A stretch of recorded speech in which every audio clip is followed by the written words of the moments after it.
next on Three Guys in a Trek, we cover episode number 5. The number is not on the synopsis that I pulled up. Where no one has gone before. Everyone accurately pegs a visiting propulsion scientist as a charlatan, but only Wesley Crusher recognizes his alien assistant as the real deal. So, set up the episode. A pompous jerk comes on saying that he can make the Enterprise go faster, and he's already done it with 2 other ships, and inevitably something goes wrong. Would they go a million light years away? It would take him 2.7 million. 2.7 million light years away. It would take him at warp, fastest warp they could go. It would take him like they said 300 years to get back, which the math doesn't quite. Yeah, math doesn't quite warp work. Math, I don't know. Well, like I said, that's one of the first things that I thought of. And I've said before, most recently, we've been watching all the other Star Treks, right? And Voyager. Voyager came to mind. Right. They're 70,000 light years from home, and it's going to take them 70 years to get home. All right. So it's 1,000 times faster than the speed of light. Is how fast they can go. For this one, if it was 1,000 times faster than the speed of light, it should be 3,000 years instead of 300 years. So they're just off by a little. Most people just think a little. Most people about a factor of 10. Sorry, little for you. So like warp 9 is 1,000 times faster. It's about 1,000 times faster than the speed of light. Okay. That's maximum warp. Okay.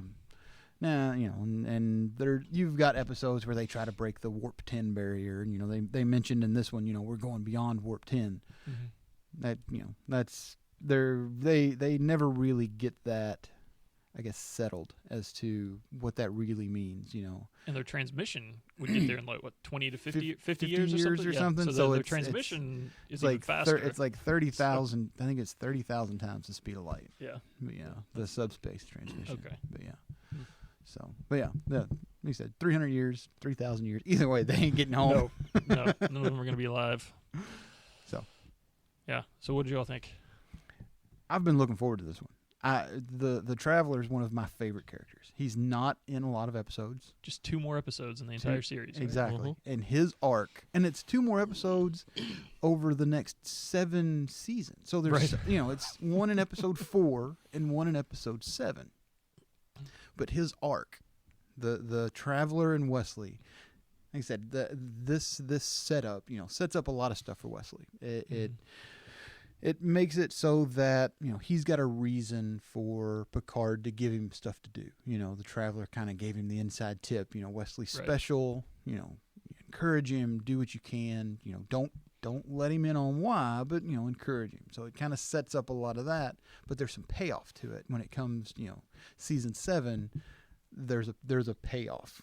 And they said all the way in season 7. All the way in 7. So it's such a long drawn, and it's like you get to season 4, and here's the Traveler, and it's like, I thought he died in season 1. Where in the world did he come from? And you get to season 7, and it's like, well, I thought he died in season 4. How is he still here? And he said, there's you almost forget about him, but he's such an interesting character. To me, he's. When I was thinking about it earlier, and I feel like I'm just kind of taking control of this thing right now, but when I was thinking about it earlier, he's like Tom Bombadil, right? From Lord of the Rings. All right, so he's this character that he really doesn't have a place in just the normal narrative, right? Just we're out exploring, we're out. Star Trek is doing what they do. He just kind of intersects with them. He's not part of the narrative as it is. He's got strange powers. There's nobody else that they ever run into that's like him. He's not a Q, which would be kind of the closest kind of thing, because seems he's even beyond Q. Exactly. Yeah. He's outside of our realm of reality. Do you know who he was? Do I know who he was? He was Doctor Who. Oh, was he really? No, I mean, think about the character, though. He was Doctor Who. Okay, there you go. Yeah. Don't take me literally. No, I'm thinking. It's like the first time you've ever taken me literally. Right, I thought maybe he was the actor. I knew. No.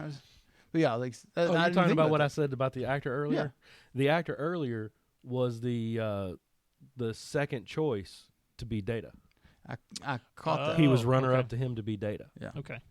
Yeah. Yeah, like I said, Traveler's just one of my favorite characters. He was by far. Was looking forward to this episode. I knew it was a Wesley episode. I wasn't sorry. I love this episode. Honestly, I liked it too. I didn't hate Wesley. Like he wasn't. He was revealed to be special, right, in this episode, but he wasn't annoying. Like he just discovered something and he tried to do something about it, and that's all he did. Yeah. He wasn't annoying. He tried to be assertive. He wasn't trying to hide in the tube. It was just. He was normal. Yeah. He wasn't annoying in this episode at all. Well, I think some of it was if he was annoying, I think a lot of that was overshadowed by the guy who he thought that his ideas were what were making things right. You know? His character, you know, as soon as he comes on and as soon as he starts talking, you know, me and Andrea watch these together as we're going, and she's like, God, I hate that guy. Yeah.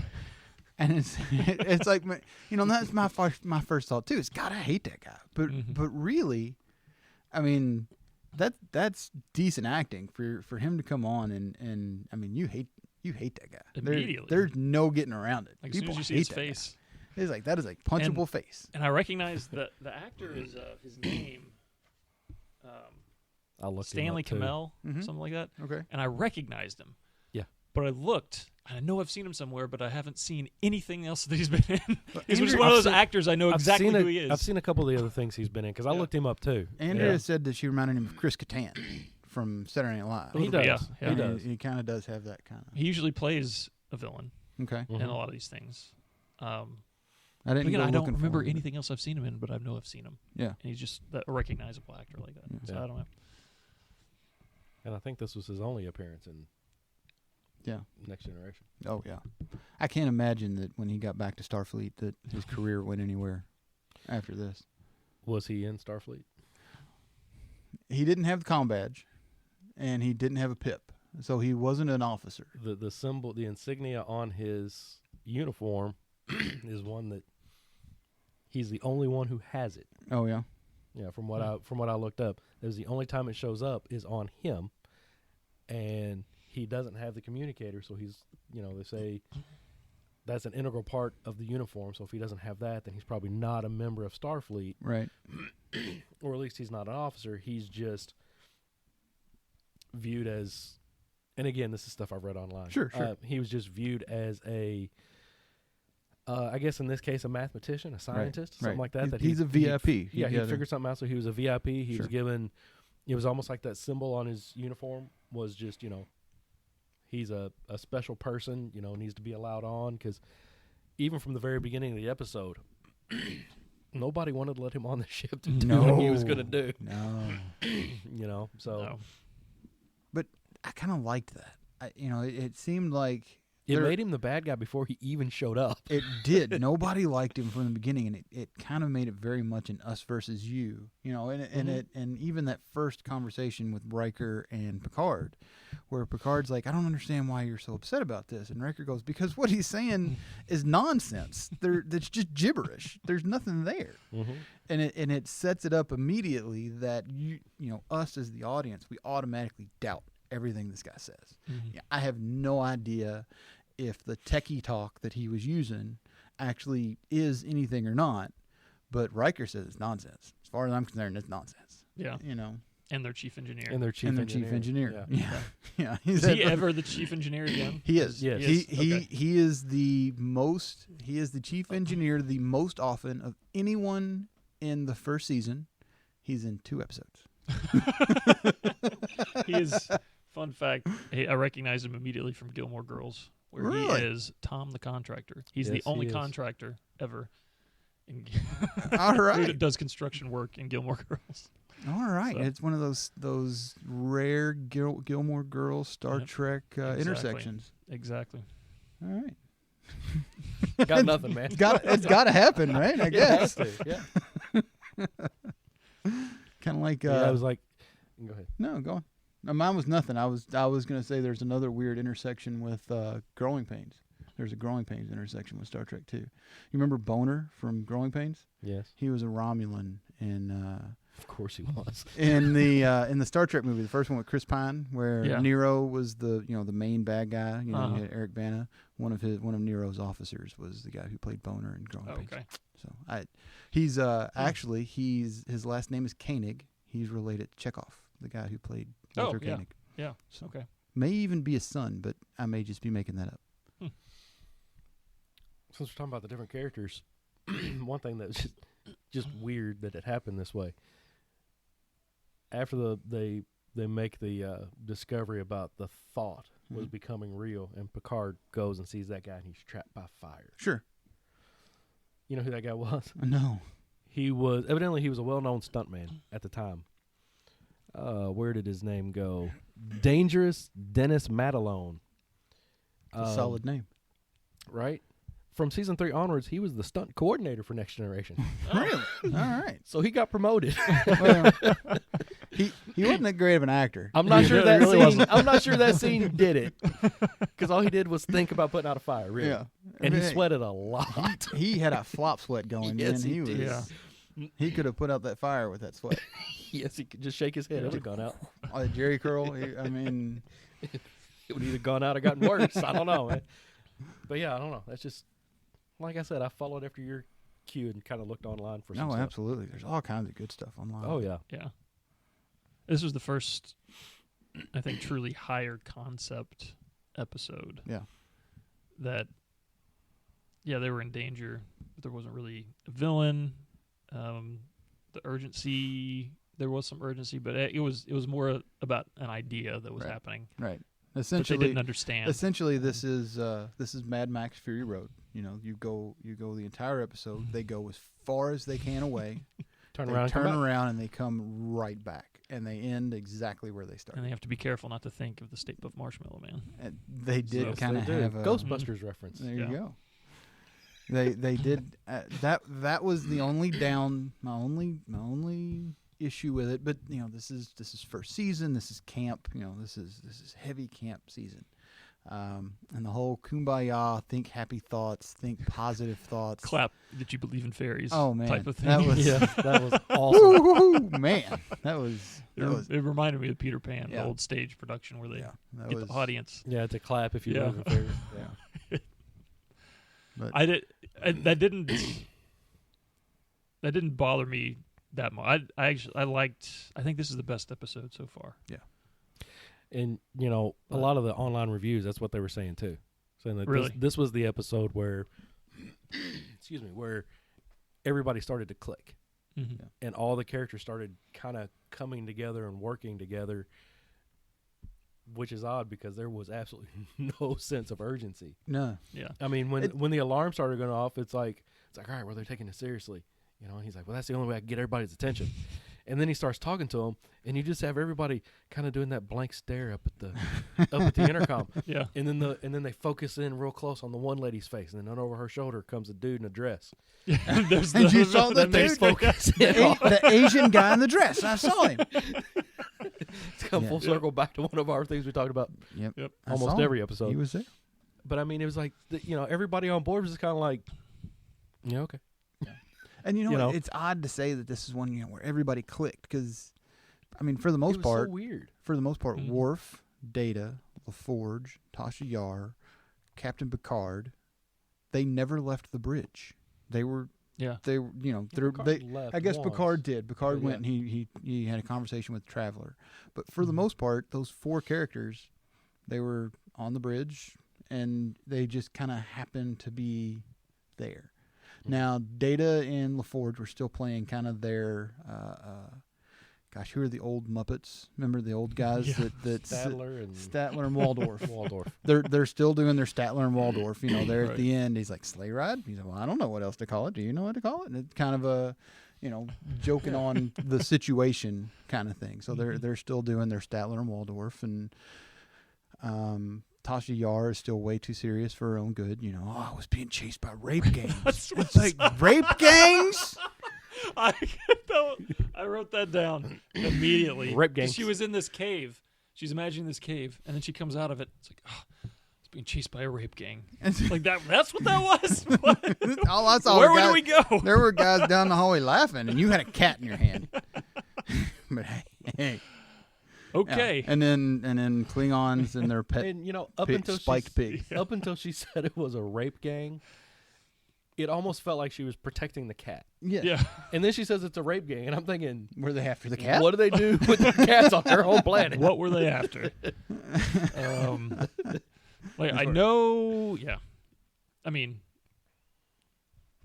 mean, rape gangs aren't out of the question. They certainly No, absolutely happened, not. But just to, Right. Well, was just a and she's weird- not. Well, she's not from Earth. She's not you know, from she's Earth. from. It's just a weird injection yeah. into the middle of. When everyone else is doing ballet, Yeah. or seeing their pets, or Yeah.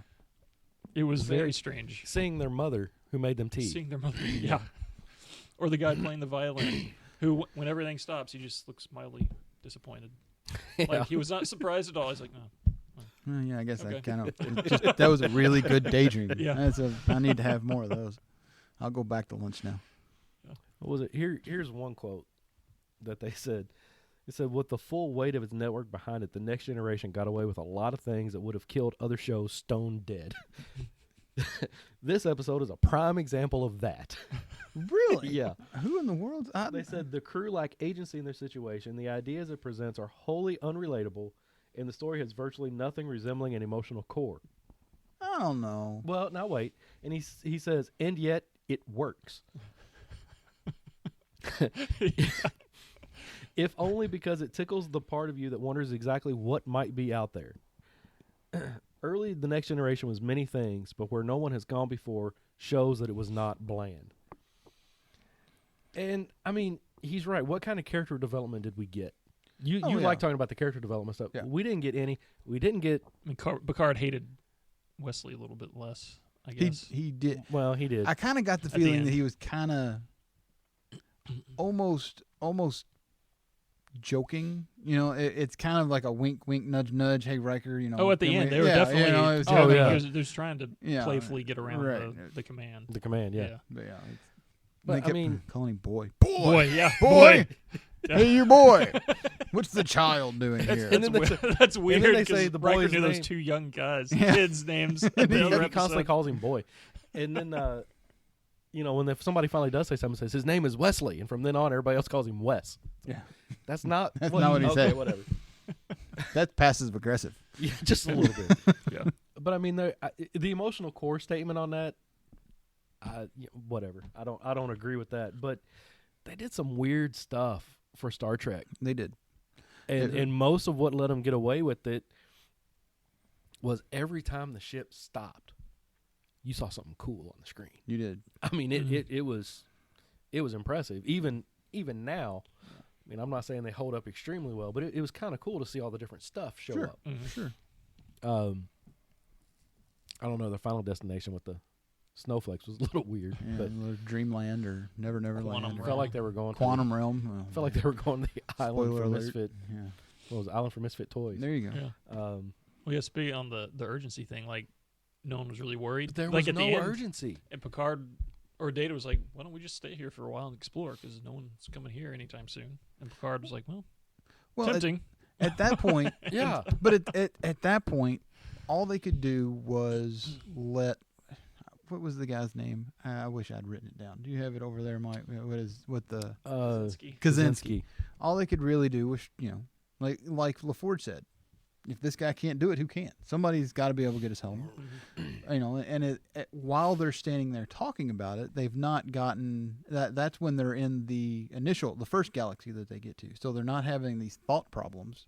So it's like, well, while he's working on it, why not look around? I mean, that's what our job is. We're explorers.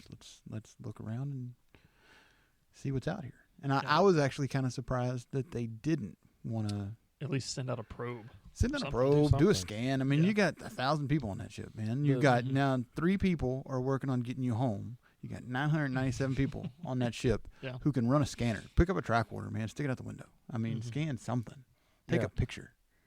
And I mean, the only way they get around that is saying that he would prefer to go back and send a pure science vessel out. Right. It's like, but at the same time, I'm thinking like what you were thinking is like, there's a lot of people on that ship. There are a lot of people on that You ship. put 3 of them to work, and the rest of them are sitting around waiting for them to get finished with what they're doing. Somebody can do something. I mean, something. Take a picture. Yep. Something. Yeah. I mean, you got Data. Data's, so it stuck out as weird to me only because, it's one of these things where I'm looking at it from having seen 7 seasons over and over and over and over again, where consistently Data and LaForge are the smartest people on the ship. Consistently. They are the brains. And Data more than anybody else, and then LaForge just kind of has this knack. And for them to be, for LaForge to make the comment standing right next to Data, well, if this guy can't do it, who can? Well, next season, you two would be the ones who would be, that's your, you've got Data. He's supercomputer. He's standing there. Surely, let him take a peek. I mean, yeah. He's the one who rearranged the crystals. Yeah. And what's the worst that could happen? Whatever, yeah. I mean, he doesn't understand it. After they sobered up their robot. After they sobered up the robot. After he was done being drunk. Because he was contracted with some pathogen that also affects robots. He's got blood-like fluids running through his body. Beat that dead horse. I need to enunciate that. Beat that dead horse. Sorry, that sounded worse than I intended. Mike, get back over here. Get back on your Realize line. I didn't hear it until you said you had to enunciate, but wow. Yeah, okay. We forgot to do introductions. Oh, hey. So, I'm Matt. I've never seen it before. Dennis? I'm Dennis. I've seen it at seven seasons. As you just said, yeah. Time and time again.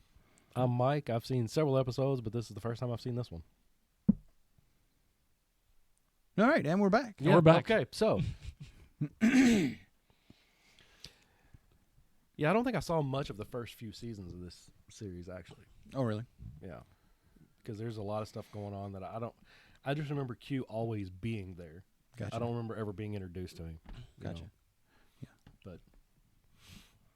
But oddly enough, the thing that I thought would bother me the most about Star Trek is the thing I'm enjoying the most. The camp is just fantastic. Yeah. I mean, I'm really enjoying it. Mm-hmm. It was done very well. Yeah. And it's kind of like what this guy said in that quote that I read. They pulled off some things that only a show called Star Trek could have pulled off, because you're not going to cancel Star Trek in the middle of the season. Not at this point. Right. Original series, they might have, because it wasn't received very well when it was originally on air. I get that. But this is after, 20 years of people loving that series and consuming it weekly on syndication, and then Still making movies with still that making cast. movies, with that exact same cast, and you start off this series with people from that cast showing up and all kinds of callbacks to that series. Right. I mean, they went out on some limbs on this episode. Yeah. Really. I mean, because they got away from the monster of the week. This is kind of like a little aside that it set up Wesley Crusher, but it really didn't advance his character any. No. It was just kind of the beginning of his arc. Yeah, absolutely. The one character that they really developed, now, we know now he comes back. Yeah. But the one character that they really developed died. Yeah. For all we know. Mm-hmm. He phased completely out of existence to get them home. So, I mean, it was kind of a little bit of an aside for what they've been doing the last few episodes. Yeah. See, I kind of like that different style of episode, But I'd gotten so used to the serialized of Deep Space and Voyager, and now watching Enterprise. I've gotten so used to these overarching things that the whole Monster of the Week thing, I enjoy it for Star Trek. You know what I mean? I love the cast. I love it's fun for me to watch, but I miss these overarching things. And now for me, like I said, with the Traveler, I know that there's this arc, and it's out there, and it's the first of that. And if you see him again in season 4 and somehow you missed this episode, you're lost. And you don't want all of your, I know, there's positives and negatives to that. But I like this kind of foreknowledge of, I see where this is going, and I'm hopeful that we get there, doing what we're doing now. And me, I'm kind of the opposite as you. at the beginning of what you were talking about, but I end up in the same spot. Mm-hmm. I really enjoy the Monster of the Week flavor of this because of all the different shows I've been watching lately. We talked about Game of Thrones. That's a great example. If you miss an episode of Game of Thrones, you have to go back and watch that episode before you continue on. Yeah. And it can be that way with these other shows that you were talking, the other Star Trek shows. I'm really enjoying the fact that, well, if I missed last week's episode, I can watch this week's episode, and I'm not really going to miss anything. Right. But at the same time, in these shows that are episodic, I do like it's like you said, and this is the second one, although we didn't really get the big feeling of it with Q. This was the touching point of an arc. Yeah. And I like having those background arcs. I prefer the episodic Monster of the Week, but every once in a while, I'll go back and touch on this. And it's almost like fan service. You know, you it go is. back and, okay, you know what? We know you've been watching from the beginning. We're going to reference this thing, and you don't have to know about it. You know, when you get into the second appearance of the Traveler, you know, they explain kind of what happened. They reference it, and they clear it up. You can watch it without having seen this first episode. But there's enough there that it's, you know, kind of, you know, for the fans who've watched it, you know, you're going to get just a little bit more out of it. Yeah, it's like the Marvel movies and the comics. Mm-hmm. If you haven't seen all of them, you don't. Yeah. There's stuff in there for those who have to reward them. Right. But Yeah. you don't have to do it to enjoy them. So. Right. So the overall idea of this, that sort of powered the plot of this Mhm. being, and then Wesley seems to penetrate what the thing is, where space and time and thought are actually not different things. Yeah. So, Uh-oh. what about that? We're gonna get metaphysical. we're going to get metaphysical. And it's hard to avoid because that's the thing that Mm-hmm. powered In the whole. in a series like Star Trek, even more so, I would venture to say, than Star Wars, there's a lot of metaphysical stuff in Star Trek, especially in the Next Generation. Maybe not so much in the original series, Yeah. but definitely from this point going forwards, where it is all combined. And I made the Doctor Who reference. It kind of goes into that too, Mm-hmm. where they have the, I don't know, it's like they're trying to explain how they're able to go out to these far-reaching places, and how they're able to cover the distances that they can cover. And it almost had to touch on metaphysical. I mean, I would think, because you're not going to explain this with normal math. Dennis is getting ready to explain this with normal math. No, not yeah. Like I said, it's all gibberish to me. Riker said so. As far at this point, as far as I'm concerned, Riker's still the hero of the show. You know, and what he says, I mean, what he says, he's kind of our entry point. So what he says must be right. Right. You know, but I think my thought behind the whole, you know, thought versus time versus space, you know, you get into, and I don't know if you looked anything about that particular, I guess, field of study or that, you know, train of thought. I didn't look for anything that was, you know, when it first came up on screen. You know, I watched this episode twice to prep for this. And the second time, I don't know why I didn't pick it up the first time. So the second time I actually picked up that, you know, the Traveler actually got angry at Wesley for, you know, bringing up the fact that, you know, space and time and thought are, you know, kind of intermingled a little bit. And it's like, you know, your species, your reality's not ready for that thought He was yet. more scared, I think, Yeah. for, Yeah. So the implications of that. exactly. And I don't know. You run into a lot of species in Star Trek where they are orders of magnitude more advanced than the Federation, than humans, than any other species that we run into just on a normal basis. Romulans, Klingons, you know, Ferengi, whatever. Well, even the previous episode with the Exactly. Takan Empire, right? Right. Even the ones that are. You know, you run into these hugely advanced peoples that are out there, and the Traveler and Q especially, they even go a step beyond that, right? They're even beyond the whole idea of an empire, right? There's no reason to have an empire when you can be everywhere.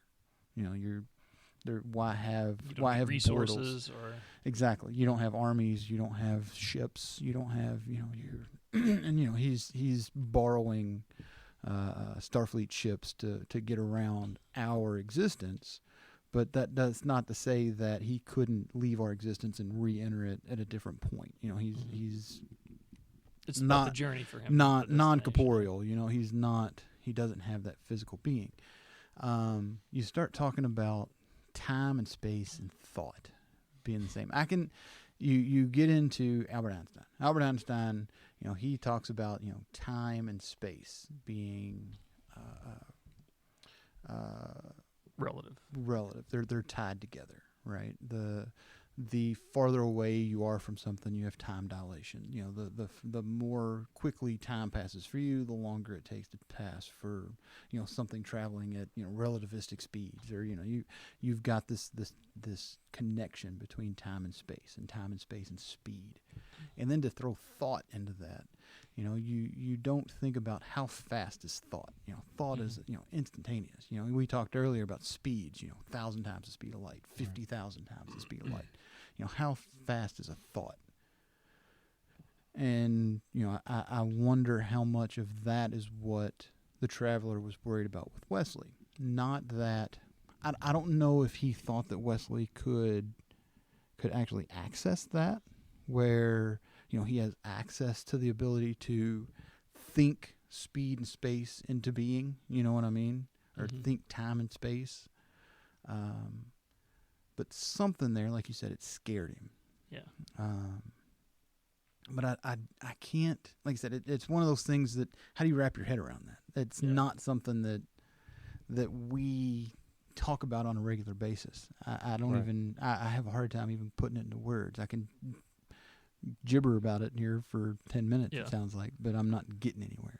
Yeah, it sounded a lot to me related to quantum physics.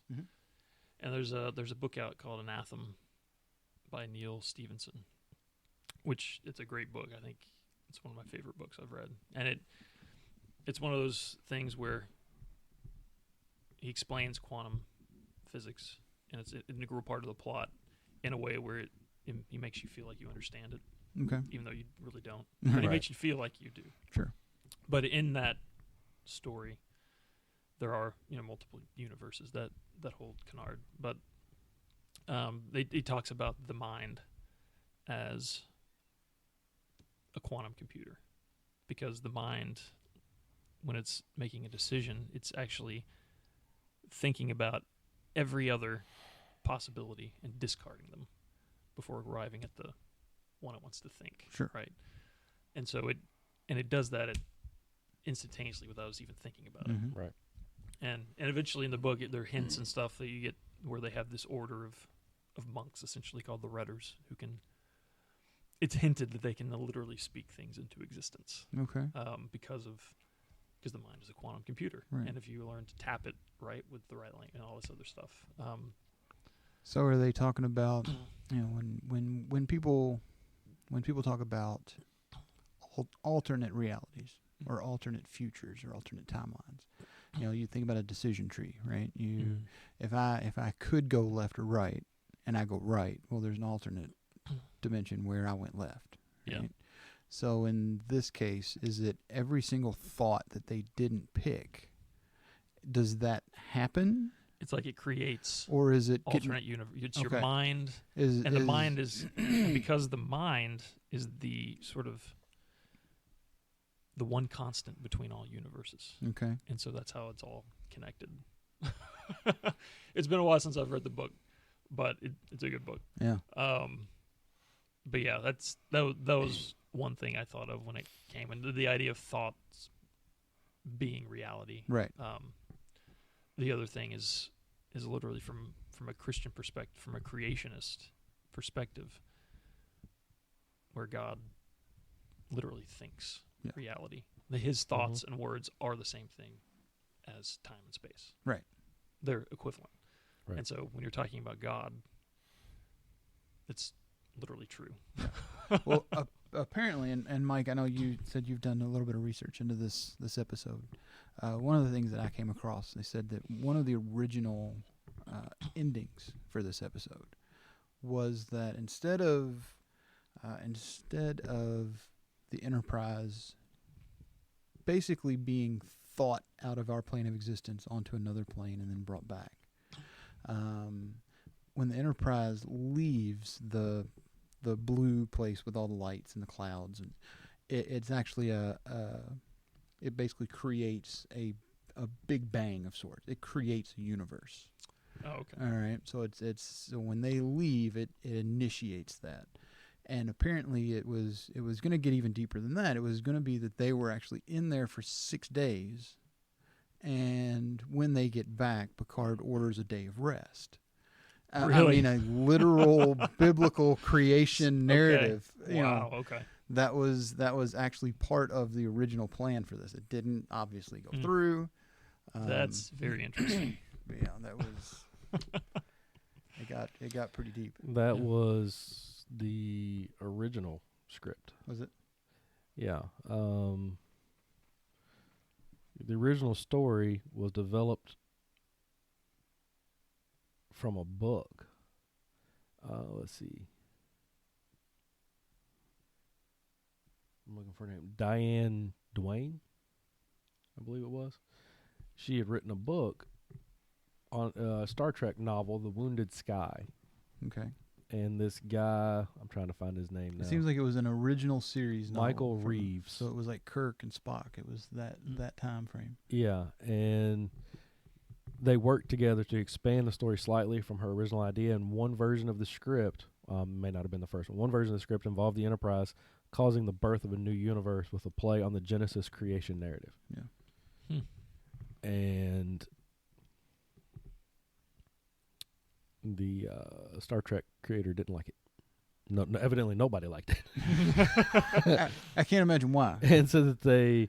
Well, that was an idea that was bouncing around. So yeah, it was. That's I don't know how would you have taken that? I mean, if you've got now Picard has now created a universe in the same vein as God created ours. Mm-hmm.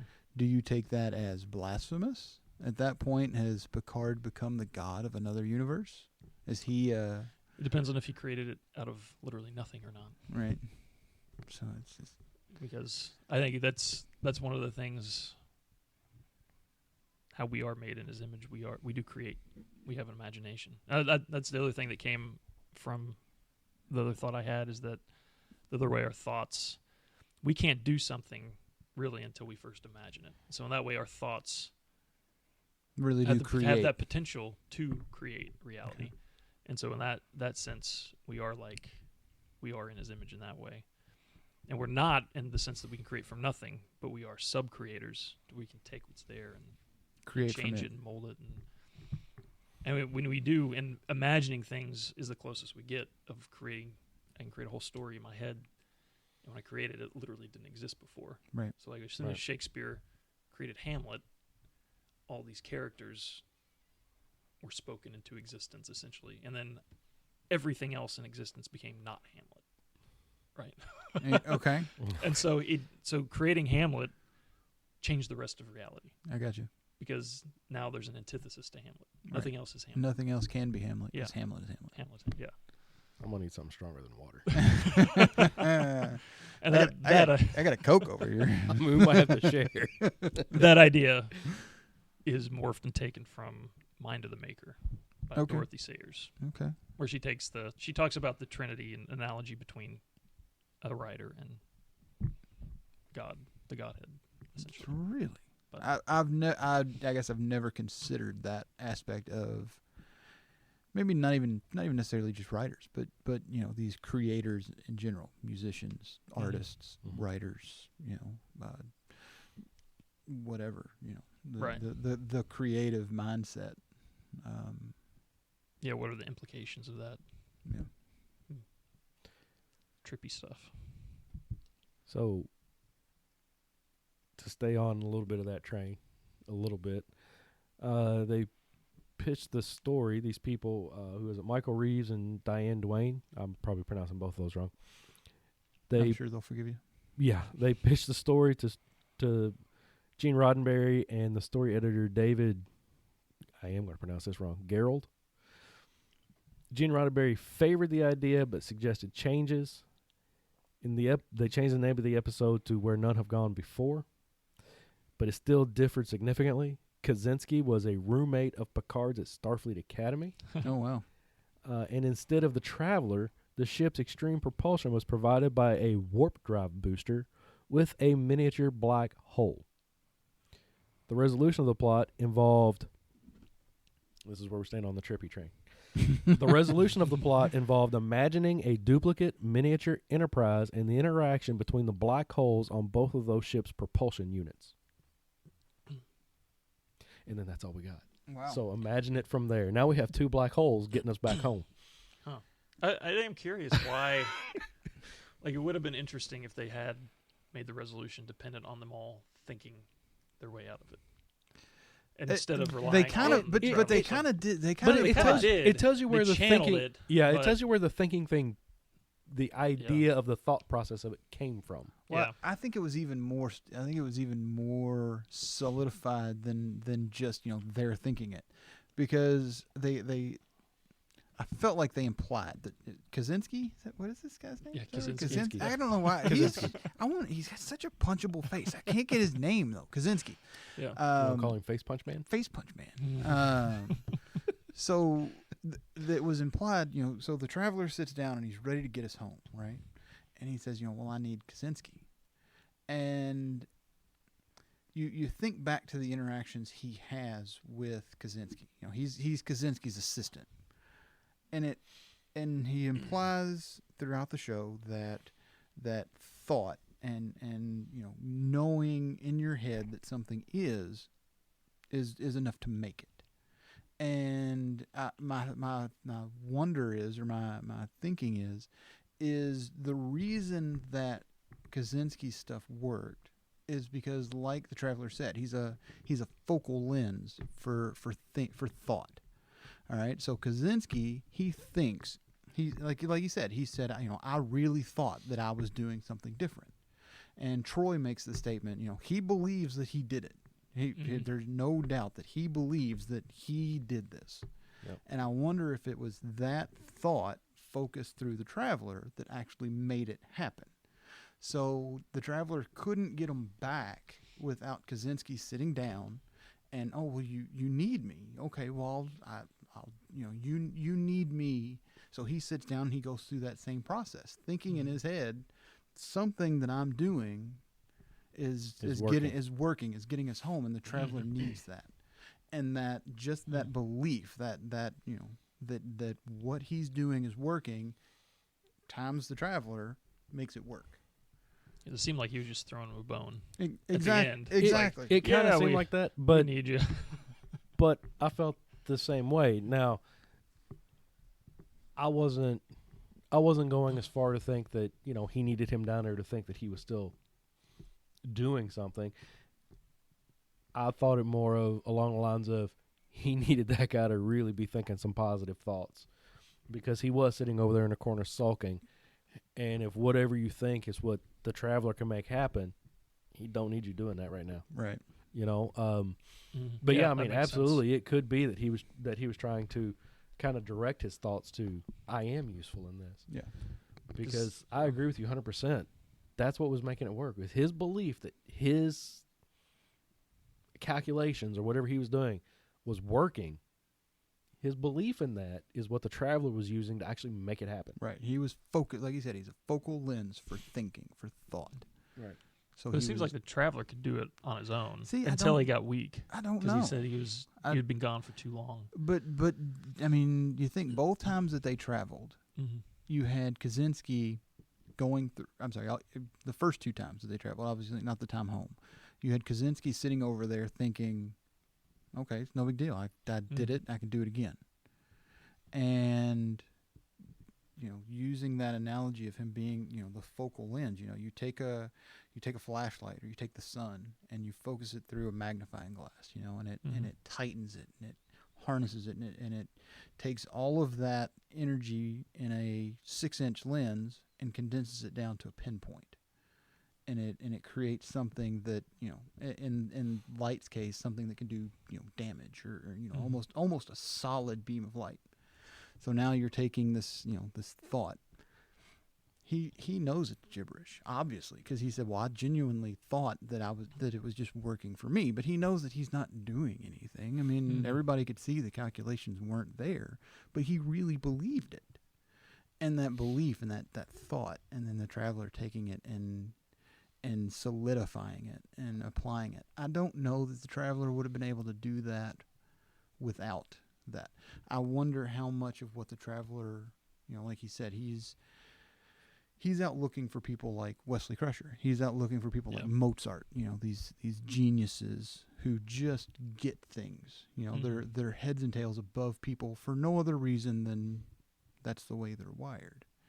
And, I wonder if in another position, he would have been, on Earth with Mozart. And he would have been able to take, Mozart's thought of, a song and condense it and turn it into Ninth Symphony. You know what I mean? And that same thing. And he's kind of that focal point for, something broader and actually turning it into something that affects reality. And, we're talking about the interaction between Wesley and the traveler. The first interaction they have, where Wesley's just kind of looking over his shoulder, the traveler kind of looks at him and says, makes an indication, come on over here and look at this. And Wesley goes, well, yeah, but shouldn't we do this? And he starts punching some buttons, and the traveler looks at him like, and then later on, I kind of started putting some pieces together. Later on, when he starts talking about all this thought and stuff, like we've been talking about, this guy Kaczynski believed he was doing it. Wesley didn't believe it. Wesley knew it. Yeah. And there was a difference. And this guy was kind of taken aback by that at the beginning. That makes me think here. Because Wesley never gets over emotional when he's doing this stuff. He's just like, hey, cool, look what I did. And just shows it to people. Mm-hmm. He knows that what he's done is right. Which is a little bit different than a belief. So think about this. Think about Kaczynski. Kaczynski, he's got to have at some point looked at, he asks the questions to Argyle and Riker. He says, you've taken the numbers, you've crunched the data, and it didn't work for you, but it works for me. It's the way it goes. He's got to at some point have looked at the numbers, crunched them himself, and realized it doesn't work on paper, but when I do it, it works. All right, how did this whole thing kick off? So somewhere in the back of his mind, he's got to have that thought. It's working for me. It's now worked twice. It's working. I can repeat it. It's repeatable. All right. So he's got that thought, and he's able to. I think he said with the previous ship, they can boost it a little bit. You get a little bit extra speed out of the engine. It's just tweaking making it run just a little smoother. Okay. So he believes it on that level. I can get that far. Then you get Wesley Crusher standing over the traveler's shoulder, and he's looking at what the traveler's doing. And the traveler puts something together, and he says, well, what do you think about it? And he says, yeah, but wouldn't it work better if you did this, this, and this, and this?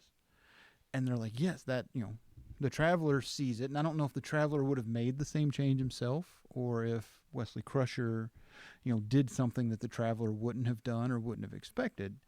And then at that point, they see it together. Now you've got Wesley over shoulder. And like Mike said, Wesley doesn't just believe it. Wesley knows it. Yeah. And how much of that is then focused by the traveler. And now they're not increasing speed by, 0.001. Now we've all of a sudden gone 300, we've gone 2.5 million light years away because this more powerful belief, this knowing has now been amplified by the traveler. How much of that was Wesley's fault? Yeah, the traveler said that he made a mistake, but we never get an elaboration on what that mistake was. Yeah, but I wonder how the whole thing got started, because he had to have just, I don't know how he got in with Kaczynski, but he had to have been the one to initiate those type of tests, or else, to get him thinking along certain lines. Yeah, or else just maybe. right time, right place. Who knows? You get no backstory on the traveler, and you never do. in his next couple appearances, you don't get backstory. He just, like I said, he's Tom Bombadil. He shows up, he intersects with the story in his own way. He doesn't really apply. Our universe's rules don't apply. All we really know about him is that he's using our ships to move around. Like, he's watching us discover stuff. That's what he's really doing. That's what he's enjoying. Yeah. And then he runs across Wesley Crusher, and up until this point, when we've gotten out and started exploring, we just weren't interesting before that. Yeah. Which was another point that I thought was funny, because he says, how come you've been interacting with us? And he goes, oh, I haven't. This is the first time. And then Picard, that almost made Picard mad. He's like, well, why not? Why haven't you contacted us before? Right. Like, well, you've not been interesting till now. It's like, oh, okay. So did you pick up on, Kaczynski comes in and, he knows that it works. And everybody else looks at the numbers and it's bunk. There's nothing there. It's like Argyle says, Riker asks him, is it safe to let him do this to the engine? He goes, why not? He's not actually doing anything. Sure. Yeah, I'm going to get up and push. It's going to give just as much good. But Kaczynski, he believes it, and he expects everybody else to just, fall in step, and it's provable. You have to believe it. But then he's the most outspoken when the Traveler's explaining how things really work, and he's like, you can't back that up. So you're just expecting us to believe that it's magic, and he's trying to assert himself. He's very outspoken in the fact that, well, you can't prove it. It can't possibly work that way. When everybody else has been saying the same thing to him from the beginning, it can't possibly work that way. But he's trying to save some face. Right. Well, that's the typical, like I said, I don't arrogant know guy who's been cut down a notch. Exactly. He's gonna.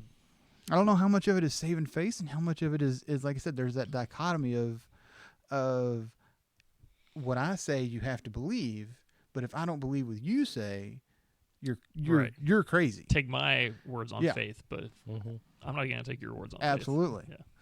And like I said, just kind of adds another layer to that character, which was a great character. As much as you want to punch him in the face, Kaczynski was a great character. The fact that you want to punch him in the face, even now, is why he was such a good character. He did a really good job. But you notice the Traveler didn't really have any problems when he was dealing with Kaczynski. Right. It was when Wesley got involved. Yeah. Whatever it is about Wesley that makes him special almost killed this guy. Yeah. I mean, he couldn't handle the I'm not going to give Wesley. I'm not going to give Wesley any superhuman powers. We said it was because he's been away too long. He did say that, but he didn't. But he didn't really have a problem until Wesley got involved, and then whatever it took to focus Wesley's thoughts, Wesley's brain power, is almost what exhausted him. Yeah. And I don't know. Like I said, I'm not willing to attribute any supernatural powers to Wesley, but he's definitely a special character. Yeah. And it's episodes like this that you almost forget why people hate him so much. I'm sure it'll come back next week. We'll remember. Probably not next week. I mean, it won't take long. I looked forward to a couple episodes. We're coming up on one where we're going to hate Wesley Crusher. Oh, man, we're going to hate Wesley Crusher. We're coming up on one of them, and, man, it's a good one. But, yeah, it's... But yeah, no, like I said, I've been saying from the beginning, he's got an arc. Wesley Crusher has a solid arc. You just have to get around some of the annoyances. He really does turn into a solid character. So what did y'all think about the visual effects on this one? Like the different universes and stuff like I was talking about? Honestly. And the things that they saw as they were moving. When we talked about it for the first episode, and they're next to the planet, remember, and there was and it was kind of, or the next to the star, and it was kind of the you had that fiery effect. I thought, that to me that was, and I mentioned it then, that was an awesome effect. This one seemed more animated. It seemed less, less tactile. It seemed like it didn't have as much depth. I mean, it was neat. I mean, and it conveyed exactly what it's supposed to convey. It kind of had a Stargate or a what was the one with Jodie Foster where Contact kind of had that kind of feel where they're kind of going through a tunnel, to somewhere,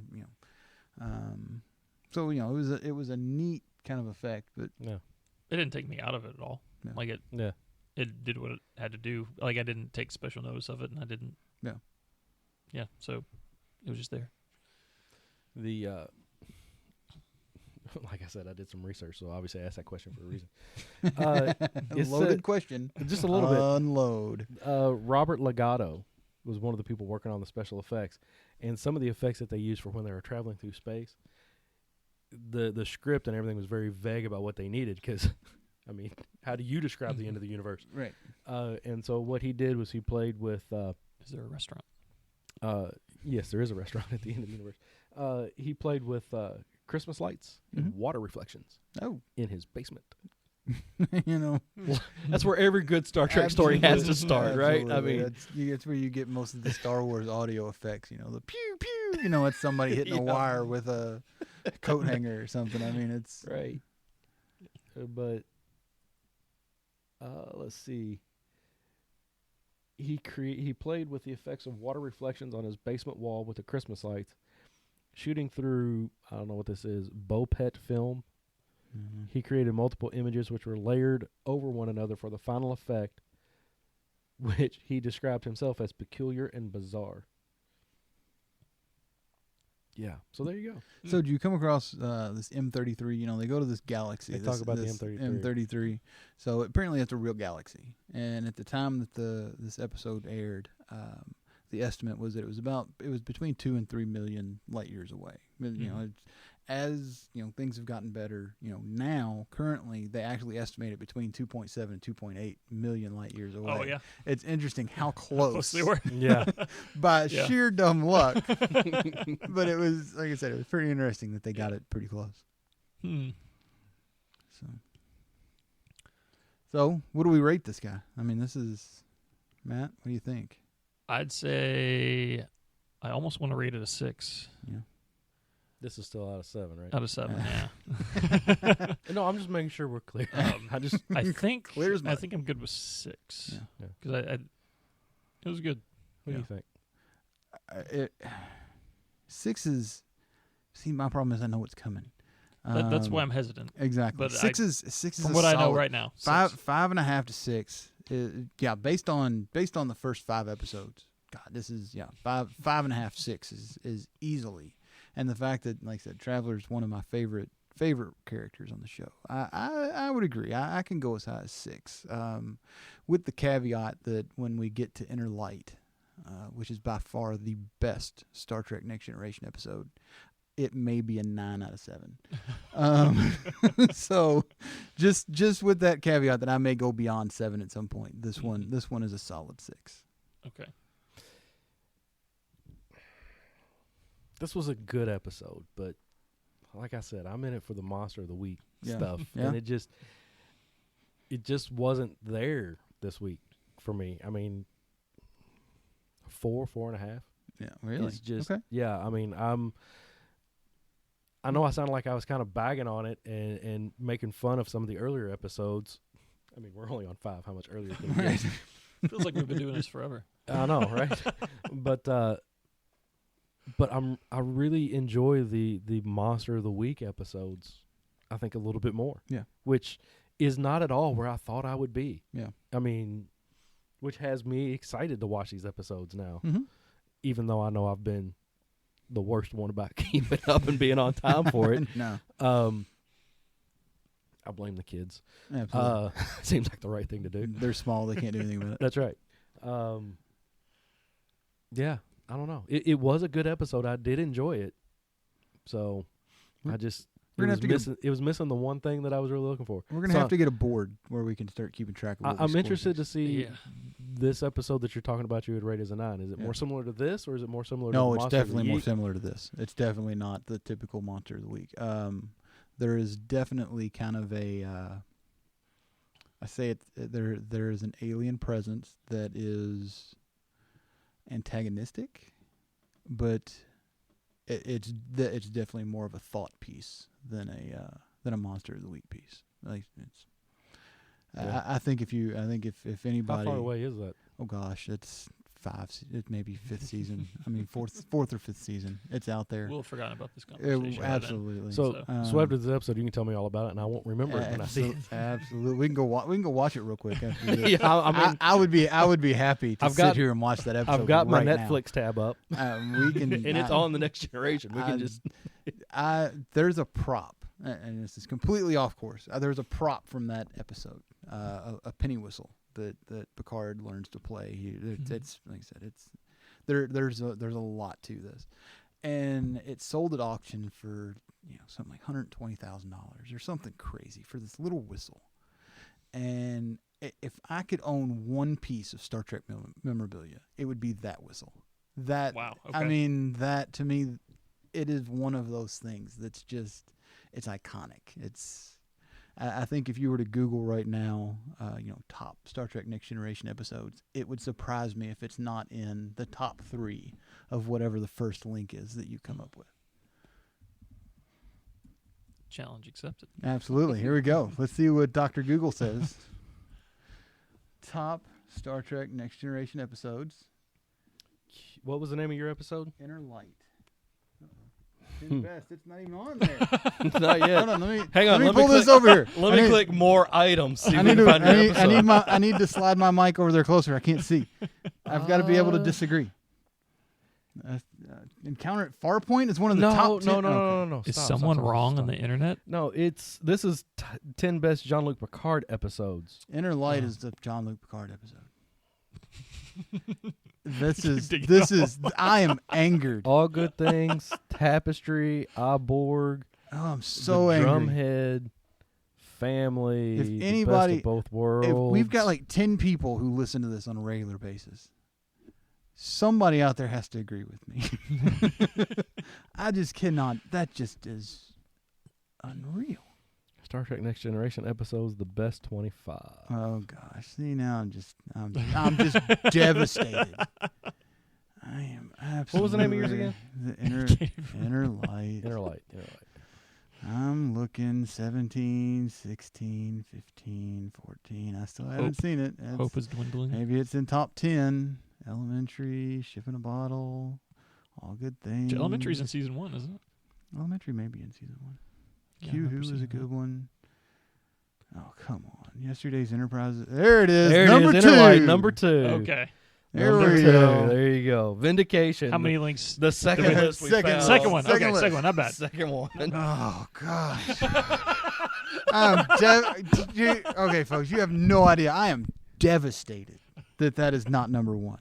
Okay, Without a doubt, the best Star Trek episode named after a George Harrison song. So there you go. It's number 1 on that list. without a doubt. Although, who could forget Enterprise's 3rd season classic, Why Why?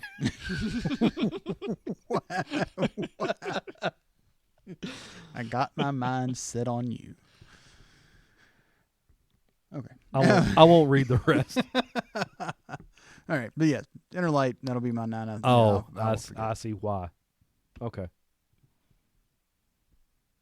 No wonder this episode won the 1993 Hugo Award for Best Dramatic Presentation. Wow.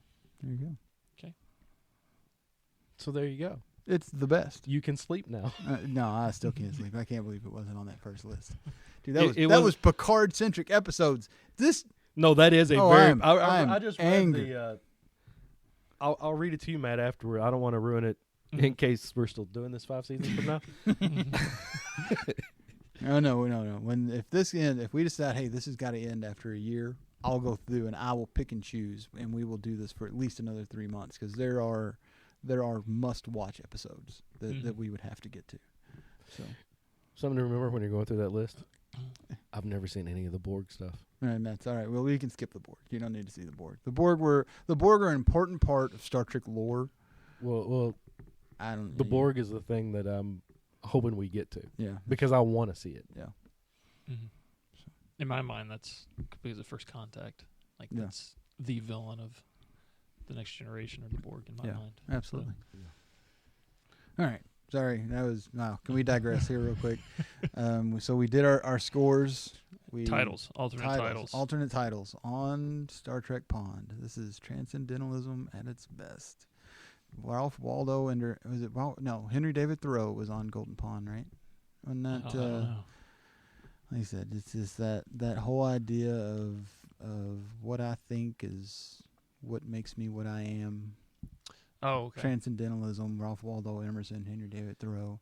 I loved the idea of that in high school, and then I grew up, and then it's like I grew up. I'm not that emo kid that I was in high school. It's not as cool as it was anymore. But this is Star Trek Next Generation on Golden Pond. You have one?